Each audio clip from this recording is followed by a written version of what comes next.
अब सोचिए रोज़ा हो और नए जो हमारे नन्हे नन्हे रोज़ेदार हैं उनके लिए पहले पहले रमज़ान है, 12 साल 13 साल की उम्र में आप कुछ रोज़े रख रहे हैं, आगे आपके एग्ज़ाम्स भी आने वाले हैं, असाइनमेंट्स भी हैं और उसकी वजह से पूरे घर की रूटीन इस वक्त आउट है।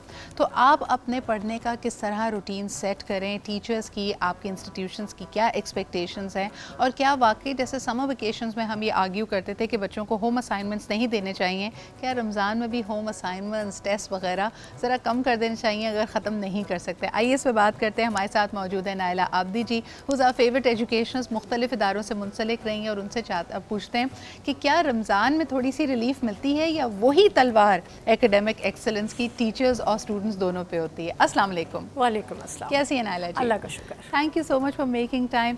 मुझे ये बताइए, रोज़े की हालत में पढ़ना ज़्यादा मुश्किल है या पढ़ाना?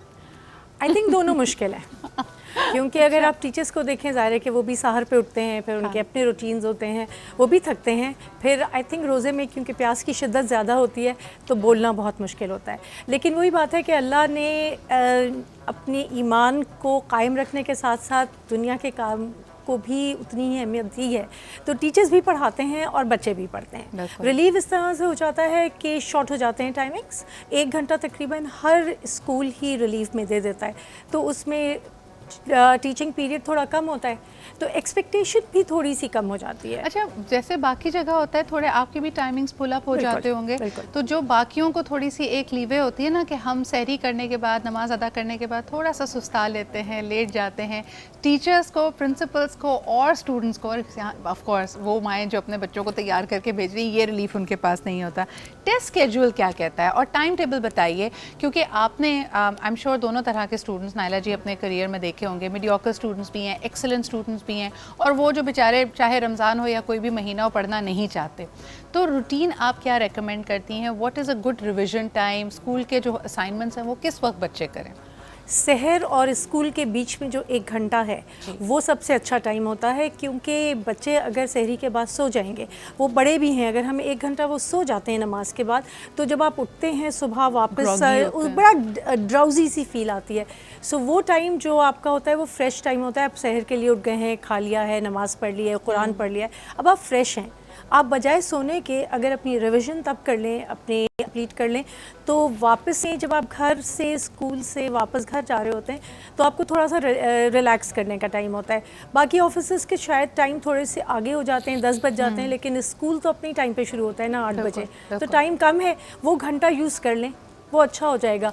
ये साल बच्चों पे टफ है, हाँ, क्योंकि पूरा रमज़ान एकेडमिक्स चले हैं और ईद के फ़ौरन बाद एग्ज़ाम्स हैं, सो ये तो बहुत बहुत टफ ईयर है। अच्छा, ये बिल्कुल ये चक्कर पूरा घूम के आता है ना, हमारे बचपन में भी यही था, हमारे बचपन में ये था। और इसके अलावा जो हमने देखा मॉक्स के टाइम पे, जब हम छोटी क्लासेस में थे, क्लास 6 7 में थे, तो फरवरी के रोज़े आते थे और हम कहते थे अब बुढ़ापे में जाके कभी फरवरी के रोज़े आएंगे। तो we are slowly moving towards that, but it is going to be a tough year. आपको लगता है कि पेरेंट्स लीवे देंगे या पेरेंट्स क्या, मुझे ऐसा लगता है सहरी और इफ्तार 2 एडिशनल टाइम्स हो जाते हैं जब इसमें बच्चों को डांट पड़ रही होती है। हाँ, क्योंकि माएँ स्ट्रेस्ड आउट होती हैं कि जल्दी जल्दी, इफ्तार तो बहुत स्ट्रेसफुल टाइम होता है, टाइम बहुत शॉर्ट हो जाता है, ज़ाहिर है कि माँ भी थक रही होती हैं, बेचारा बच्चा डांट खा रहा होता है, क्योंकि एक तरफ उसके ऊपर स्ट्रेस है कि कल का असाइनमेंट कंप्लीट करना है, दूसरी तरफ माँ का स्ट्रेस है कि जी मेरे साथ कामों में हाथ बटाओ। सो स्ट्रेस तो है, बच्चे डांट भी खा रहे होते हैं उसमें, लेकिन फिर बच्चे कब डांट नहीं खा रहे होते हैं। अच्छा, लेकिन नाइला जी इसमें जो इंसाइट मैंने नोटिस की है कि ख़ास तौर पे वो छोटी क्लासेस के स्टूडेंट्स जिनके पेरेंट्स उनको असिस्ट करते हैं होम असाइनमेंट्स करने में, उनके लिए ज़्यादा मुश्किल है, क्योंकि बच्चे तो अपनी रूटीन पे, हो सकता है उस उम्र के बच्चे रोज़ा भी नहीं रख रहे हैं, लेकिन वालदा की उस वक्त इतनी एनर्जी नहीं है। मैं अपनी बहन को देखती हूँ स्ट्रगल करते हुए, माशाल्लाह अगर आपके 2 या 3 टॉडलर्स हों और आपने सबको होमवर्क कराना है, उनकी एनर्जी वही पीक पर है और आपने रोज़ा रखा हुआ है। बिल्कुल वो बड़ा मुश्किल टाइम है, क्योंकि असाइनमेंट्स तो हैं, क्लासेस तो चल रही हैं, होमवर्क भी है, क्लास वर्क भी है।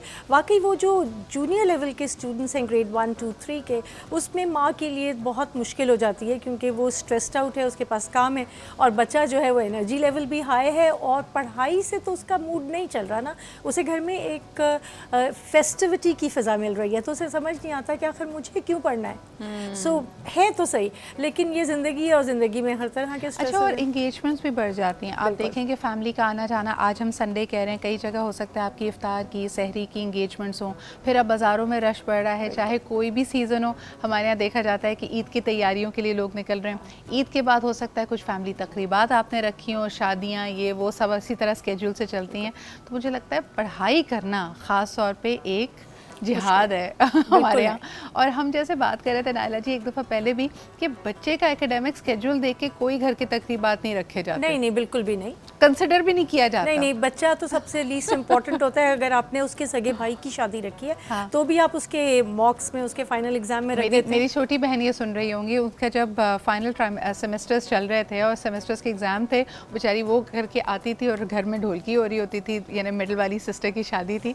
तो यार वाकई जो स्टूडेंट्स होते हैं उनके स्केड्यूल के हिसाब से कुछ नहीं चलता।